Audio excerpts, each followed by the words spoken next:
अनमोल वचन अखिल भारतीय संत मत सत्संग के संस्थापक और गृहस्थ में आनंद योग के जनक परम संत महात्मा परम पूज्य श्री यशपाल जी महाराज अर्थात परम पूज्य भाई साहब जी द्वारा प्रतिपादित इन अनमोल वचनों का पालन करना अति आवश्यक है।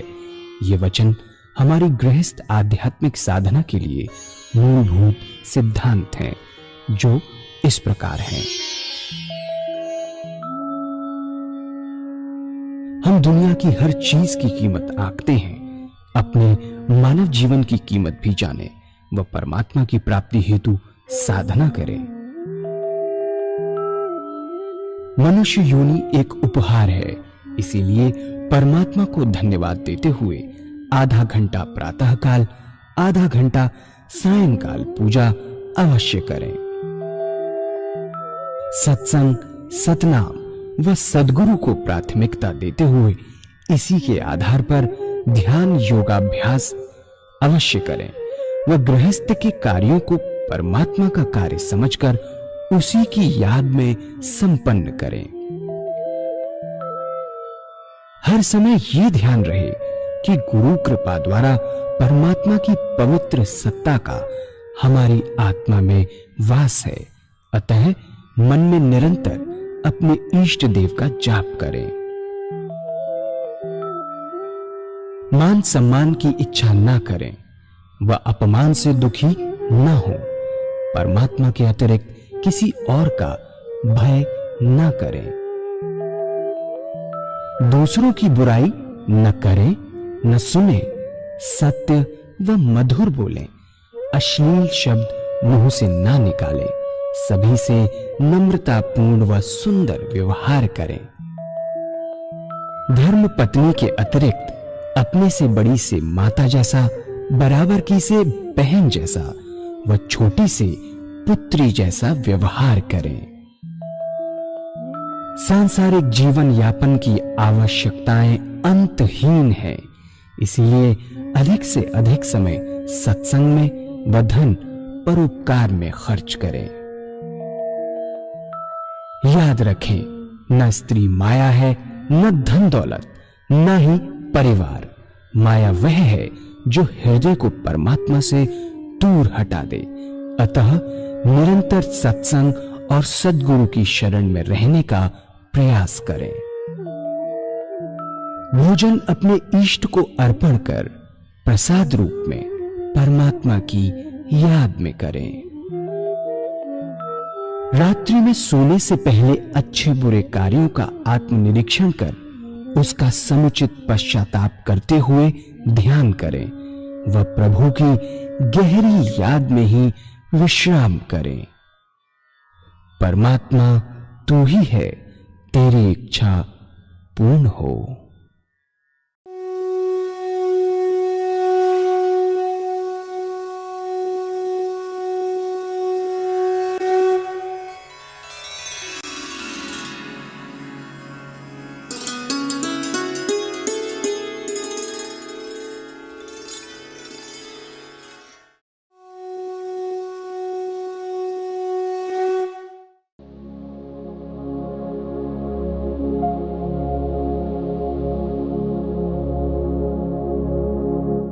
जय सद्गुरुदेव जय पद शरणं श्रेयस्वरूप चरणों शरणं। जय सद्गुरुदेव जय पद शरणं श्रेयस्वरूप चरणों शरणं। നാം എത്ര ജോലിയെടുത്താലും ഈശ്വര കൃപയില്ലെങ്കിൽ ഒന്നും സാധിക്കുന്നില്ല എന്ന്. കൃഷി നന്നായി കൊയ്യാറായി, ദൈവം പ്രസാദിച്ചില്ലെങ്കിൽ മഞ്ഞ് വീണോ, മഴ പെയ്തോ, വെള്ളം വന്നോ എല്ലാം നഷ്ടമാകും. അങ്ങനെ എല്ലാം ചെയ്യാൻ കഴിയുന്നത് പരമാത്മാവിന് മാത്രമാണെന്നുള്ള യാഥാർത്ഥ്യം അവൻ തിരിച്ചറിയുന്നു. ഈ തിരിച്ചറിവുണ്ടായാൽ കർത്തൃത്വ ഭാവം മാറുന്നു. എല്ലാം ചെയ്യുന്നത് ഭഗവാനാണെന്നും താൻ ഭഗവാന്റെ കയ്യിലെ ഒരു പണിയായുധം മാത്രമാണെന്നും അവൻ മനസ്സിലാക്കുന്നു. അവൻ്റെ ഓരോ ശ്വാസത്തിലും ഈശ്വര സ്മരണ ഉണ്ടായിരിക്കും. നോക്കൂ, എന്തൊരു മാറ്റമാണ് ജീവിതത്തിൽ വന്നിരിക്കുന്നത്. എന്തൊരു നിസ്വാർത്ഥത, എന്തൊരു ശാന്തത, എന്തൊരു സമാധാനം, എന്തൊരു സന്തോഷം. ഭാവന മാറിയാൽ എത്ര വ്യത്യസ്തത. അതേ കർമ്മം, കൃഷിപ്പണി സ്വാർത്ഥ താല്പര്യത്തിനും ധനസമ്പാദ്യത്തിനും മാത്രമാണെങ്കിൽ, ഒരുവനെ ദുഃഖിതനും ബന്ധനസ്ഥനാക്കുന്നുവെങ്കിൽ, അതേ കർമ്മം മറ്റൊരു ഭാവനയിൽ, അതായത് പരോപകാരാർത്ഥമായി അനുഷ്ഠിക്കുമ്പോൾ, ധനലാഭത്തിനും സന്തോഷത്തിനും പുറമെ ഒരുവനെ പരോപകാരിയുമാക്കി മാറ്റുന്നു. അതേ കർമ്മം തന്നെ പരമാത്മാവിൻ്റെ സ്മരണയിൽ ചെയ്യുമ്പോൾ അത് നമ്മെ ഈശ്വര സാക്ഷാത്കാരത്തിന് സഹായിക്കുന്നു. എല്ലാ കർമ്മവും പൂജയല്ലെങ്കിലും എല്ലാ കർമ്മവും പൂജയാക്കി മാറ്റാം. അതുകൊണ്ട് കർഷകരായ ഈ 70% ജനങ്ങൾ അവരുടെ ജീവിതശൈലി മാറ്റിയാൽ രാജ്യത്തിന് വിപ്ലവകരമായ മാറ്റം വരുമെന്ന് മാത്രമല്ല, രാജ്യത്തിൻ്റെ രൂപം തന്നെ മാറും. വ്യാപാരികൾ. രണ്ടാമത്തെ വിഭാഗം വ്യാപാരികളാണ്. ഇവരിൽ 20% വ്യാപാരികൾ മറ്റൊന്നിനും സമയം കിട്ടാത്തവരാണ്. രാവിലെ എഴുന്നേറ്റാൽ രാത്രി 10 മണി വരെയും പൈസയുടെ മഴയാണ്. എണ്ണാൻ തന്നെ പറ്റാത്ത രീതിയിൽ ചാക്കിൽ കെട്ടിവെക്കുകയാണ്. ഇവർക്കറിയുന്നില്ല എവിടെയാണ് ചിലവഴിക്കേണ്ടത് എന്ന്. അവരുടെ ജീവിതമോ ഇത്രയും തിരക്ക് പിടിച്ചതും. ആഹാരം കഴിക്കുവാൻ തന്നെ സമയമില്ല. വർദ്ധിച്ച പണി കാരണം ദഹനശക്തിയില്ലാതെ കഞ്ഞി തന്നെ ദഹിക്കുന്നില്ല. ഇവരുടെ ജീവിതം തന്നെ മരുന്നുകളുടെ ആശ്രയത്തിലത്രേ. ഇവർക്ക് ജീവിതത്തിൽ ഒരു സുഖവുമില്ല. വൈകുന്നേരമായാൽ ഇത്രയും അറിയാം, ഇന്നത്തെ ലാഭം 1-2 ലക്ഷം അല്ലെങ്കിൽ കോടിയായി എന്നാണ്. ഇതാണ് അവരുടെ സുഖവും ആനന്ദവും. സാധാരണയായി നമ്മുടെ രാജ്യത്ത് 10-10,000 രൂപ മാസവരുമാനമുണ്ടെങ്കിൽ നമ്മുടെ എല്ലാ ചെലവും നടക്കും. എല്ലാ കാര്യങ്ങളും നല്ലപോലെ നടക്കുമെങ്കിൽ പിന്നെ അധിക പൈസയുടെ ആവശ്യം തന്നെ എന്തിനാണ്? ഇത്തരത്തിലുള്ള വ്യാപാരികളുടെ തൃഷ്ണയ്ക്ക് അന്തമില്ല. ഇവർ കഴിഞ്ഞ ജന്മത്തിൽ കടക്കാരായിരിക്കും. ആ കടമാണ് ഈ ജന്മം അവർ തിരിച്ചടയ്ക്കുന്നത്. ഇവരുടെ കുട്ടികളുടെ കടക്കാരാണിവർ. ആ കടമാണ് ഈ ജന്മം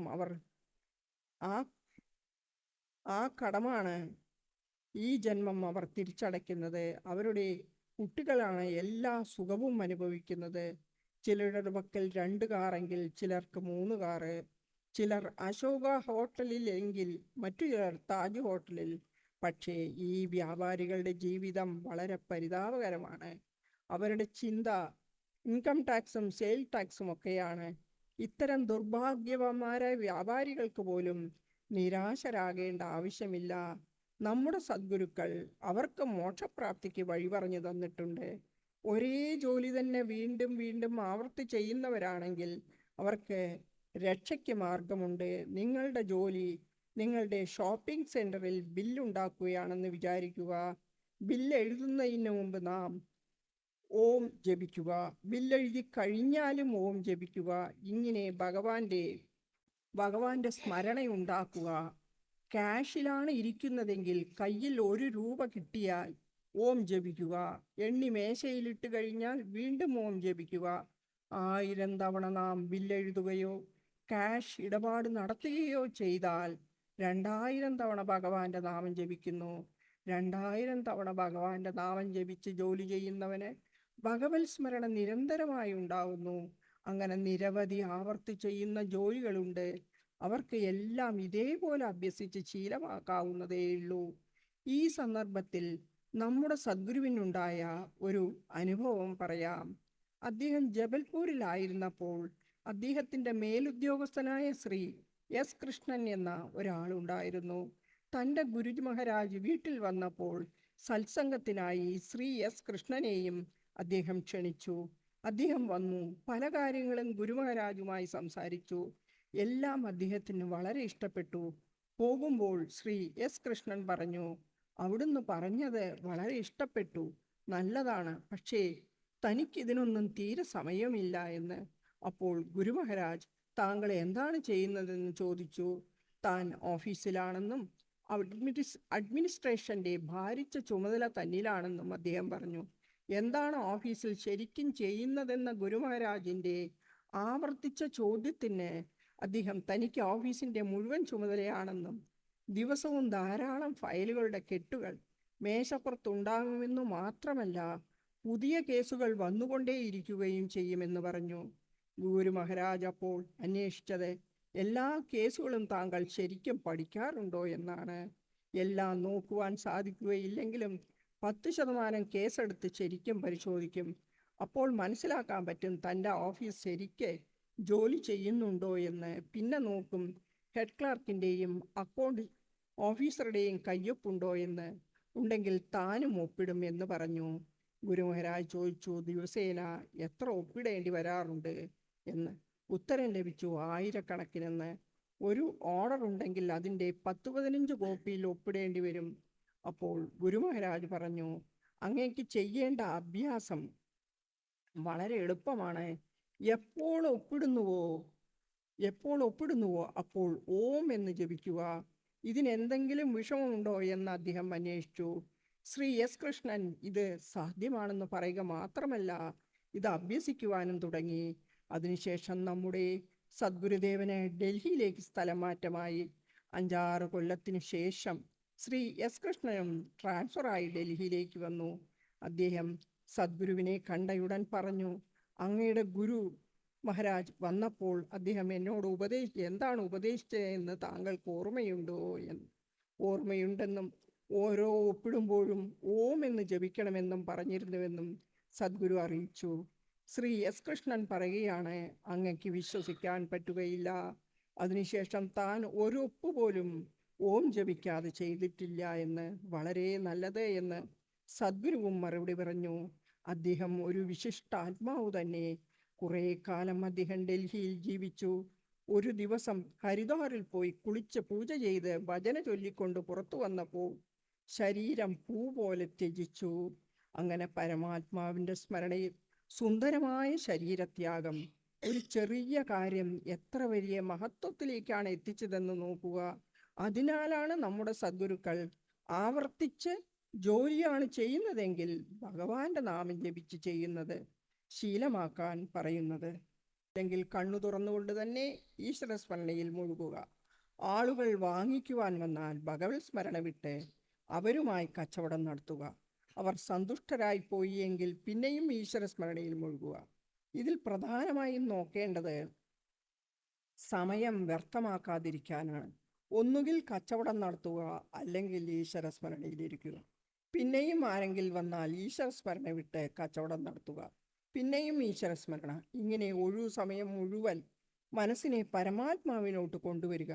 ഈ രീതി കുറച്ചു കാലം പരിശീലിക്കുമ്പോൾ ഒഴിവു സമയമെല്ലാം തന്നെ ഈശ്വര സ്മരണയിലായി മാറും.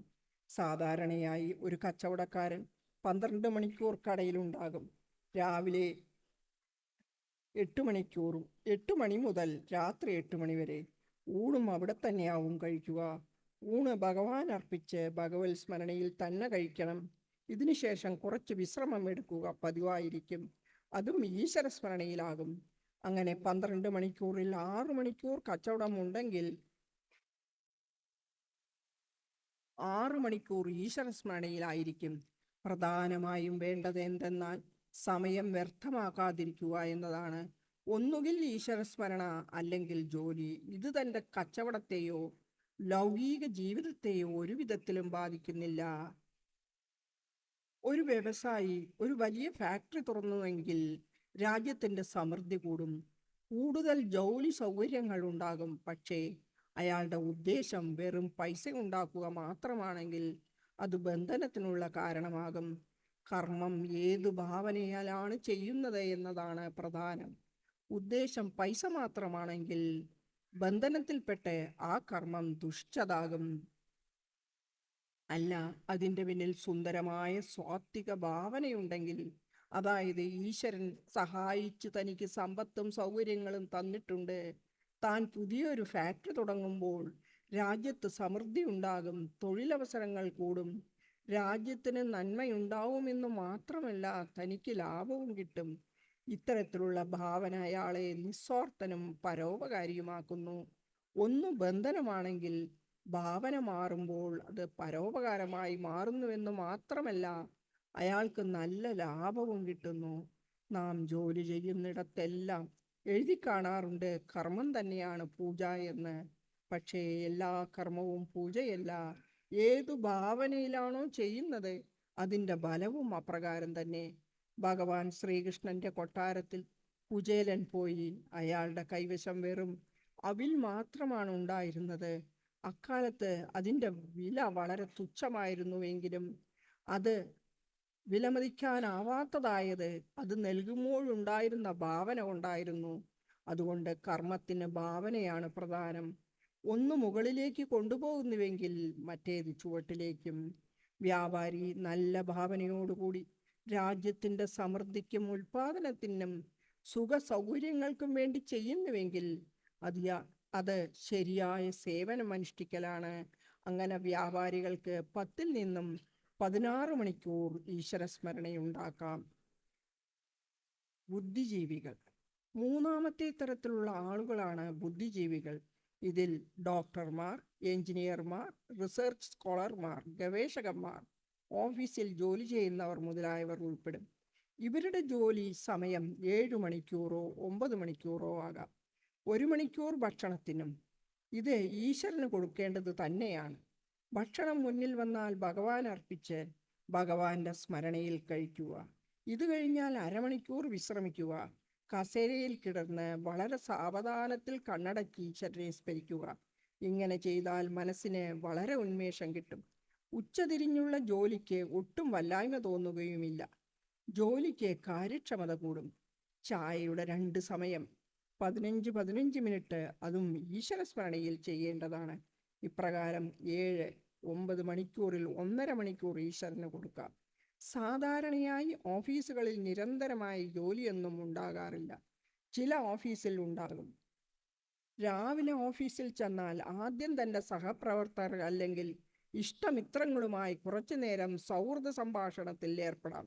പറ്റുമെങ്കിൽ റീഡേഴ്സ് ഡൈജസ്റ്റിൽ നിന്നും വല്ല തമാശകളും എടുത്തു പറയുകയും ചെയ്യാം. എല്ലാവരെയും സന്തോഷിപ്പിച്ച് സീറ്റിൽ വന്നിരുന്ന് ജോലിയുണ്ടെങ്കിൽ ആത്മാർത്ഥമായി ജോലി ചെയ്യുക. ജോലി കഴിഞ്ഞ് കണ്ണു തുറന്ന് ഈശ്വരനെ സ്മരിക്കുക. ജോലി ഉണ്ടെങ്കിൽ ആത്മാർത്ഥമായി ജോലി ചെയ്യുക. അത് കഴിഞ്ഞാൽ ഈശ്വര സ്മരണയാകാം. ഇതിനെപ്പറ്റി മറ്റുള്ളവരോട് പറയാതിരിക്കുകയാണ് നല്ലത്. പറഞ്ഞാൽ ഒരു കാര്യവും നടക്കുകയില്ല. താൻ ഓഫീസിൽ ഈശ്വരസ്മരണ സ്മരിക്കുന്നു എന്ന് പറയുകയാണെങ്കിൽ ഓഫീസ് ജോലികൾ ഒന്നും മറ്റുള്ളവർ ചെയ്യിപ്പിക്കുകയില്ല. ചിലർ പേനയെറിയും, ചിലർ ചോക്ക്, നിങ്ങൾക്ക് പല പേരുകളും വയ്ക്കും, ഭക്തനെന്നോ സ്വാമിജിയെന്നോ എന്ന്. അങ്ങനെ നിങ്ങളെ ജോലി ചെയ്യുവാൻ തന്നെ അനുവദിക്കുകയില്ല. അതുകൊണ്ട് വളരെ ജാഗ്രത പുലർത്തണം. ഈ കാര്യം ആരെയും അറിയിക്കാതെ ചെയ്യേണ്ടതാണ്. ആരും അറിയാതെ ധ്യാനിക്കുക. പിന്നെ എങ്ങനെയെങ്കിലും ധ്യാനത്തിൽ കണ്ണടഞ്ഞു എങ്കിൽ കൂട്ടുകാർ കരുതണം സെക്കൻഡ് ഷോ സിനിമയ്ക്ക് പോയിരുന്നതായിരിക്കും എന്ന്. സിനിമ കണ്ടുവെന്നാൽ ദോഷമില്ല. ഈശ്വരനെ ധ്യാനിക്കുന്നു എന്നറിഞ്ഞാൽ കളിയാക്കാൻ തുടങ്ങും. അതുകൊണ്ട് ആരെയും അറിയിക്കാതെ അഭ്യാസം ചെയ്യുക. അതുകൊണ്ട് ലാഭമുണ്ടാകും. അങ്ങനെ ഈശ്വരസ്മരണ ഒരു ശീലമാകും. ജോലി കഴിഞ്ഞാൽ ഈശ്വരസ്മരണ, ജോലിയുണ്ടെങ്കിൽ ജോലി. നമ്മുടെ സദ്ഗുരുക്കൾ പറയാറുണ്ട്, നാം ലോകത്തിലുള്ള എല്ലാ സാധനങ്ങളുടെയും വില കണക്കാക്കാറുണ്ടെന്ന്. വസ്ത്രത്തിൻ്റെ വില, ഭൂമിയുടെ സെൻറ്റിൻ്റെ വില ഇത്ര, വീടിനിത്ര, കടയ്ക്കിത്ര, ആഭരണങ്ങൾക്കിത്ര. പക്ഷേ സങ്കടമെന്ന് പറയട്ടെ, നാം നമ്മുടെ വില ആലോചിക്കുന്നില്ല. നമ്മൾ എന്താണ് ചെയ്യുന്നത്? നമ്മുടെ വില എന്താണ്? സദ്ഗുരുവര്യന്മാർ പറയുന്നത്, ഈ ജീവൻ വളരെ വിലപ്പെട്ടതിനാൽ ജീവിതത്തിൽ 1 മിനിറ്റ് പോലും വെറുതെ കളയരുത് എന്നത്രേ. അതാണ് അവരുടെ മാർഗദർശനം. ലൗകിക കാര്യങ്ങളിൽ തീർച്ചയായും ഏർപ്പെടാം, ഒരു തെറ്റുമില്ല. ഒരു ശാസ്ത്രജ്ഞനാണെങ്കിൽ ഈ സമയം അയാൾ എന്തെങ്കിലും ഗവേഷണം ചെയ്ത് കണ്ടുപിടിക്കും. അതിനാൽ ലോകത്തിന് നന്മയുണ്ടാകും. എന്തെങ്കിലും പുതിയത് ഉരുത്തിരിഞ്ഞു വരും. അതുകൊണ്ട് ആളുകൾക്ക് ഗുണമുണ്ടാകും. നഷ്ടം എവിടെയെന്നാൽ നമ്മുടെ സമയം അനാവശ്യമായി വൃഥാ കളയുമ്പോഴാണ്. ഒന്നുകിൽ ലോകത്തിലെ ജോലി ചെയ്യുക, അല്ലെങ്കിൽ നാം ഏത് ഭാവനയോട് ജോലി ചെയ്യുന്നു എന്നതാണ് പ്രധാനം. ശമ്പളത്തിന് വേണ്ടി മാത്രമാണ് ജോലി ചെയ്യുന്നത് എങ്കിൽ ഒരിക്കലും സന്തോഷമുണ്ടാകുകയില്ല. എപ്പോഴും അസൂയയാണ് അനുഭവപ്പെടുക. അയാൾ വിചാരിക്കും, എൻ്റെ മേലധികാരി വെറും മെട്രിക്കാണ്, 4000 രൂപ ശമ്പളം വാങ്ങിക്കുന്നു. ഞാൻ BA ആണ്, എന്നിട്ടും അതിനേക്കാൾ കുറച്ച് ശമ്പളമേ കിട്ടുന്നുള്ളൂ. ഇത്തരത്തിലുള്ള സംഭവങ്ങൾ ലോകത്ത് സർവ്വസാധാരണമാണ്. നമ്മുടെ ലക്ഷ്യം ധനമാർജിക്കൽ മാത്രമാണെങ്കിൽ ശാന്തി ഒരിക്കലും ഉണ്ടാവുകയില്ല. ഇതിൽ നിന്നും കുറച്ചുയർന്ന് വ്യത്യസ്തമായ ഭാവനയിൽ ചിന്തിച്ചാൽ പരിണാമം വളരെ വിഭിന്നമായിരിക്കും. അതായത് ഈ ജോലി നമുക്ക് ഭഗവാനാണ് തന്നിരിക്കുന്നത്.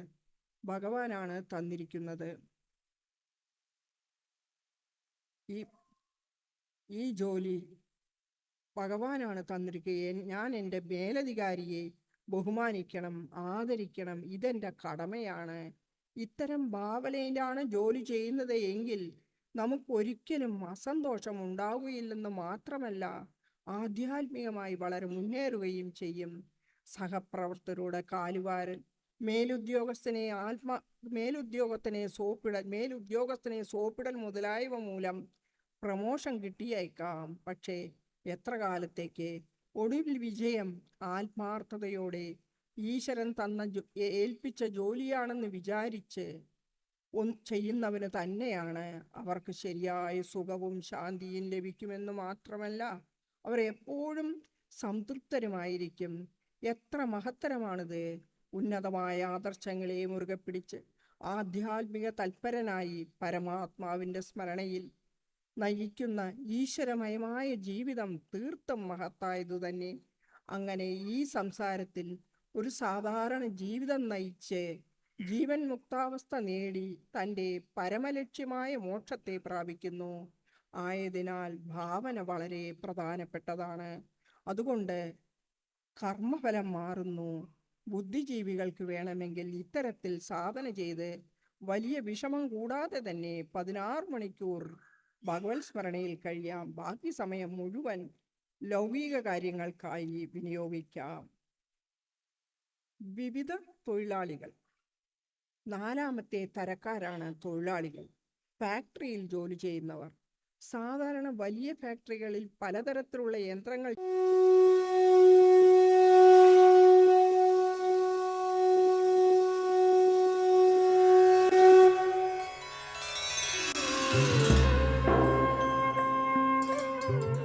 ध्यान योग के कार्यक्रम आनंद योग से निशुल्क जुड़ने के लिए संपर्क करें 9810239677।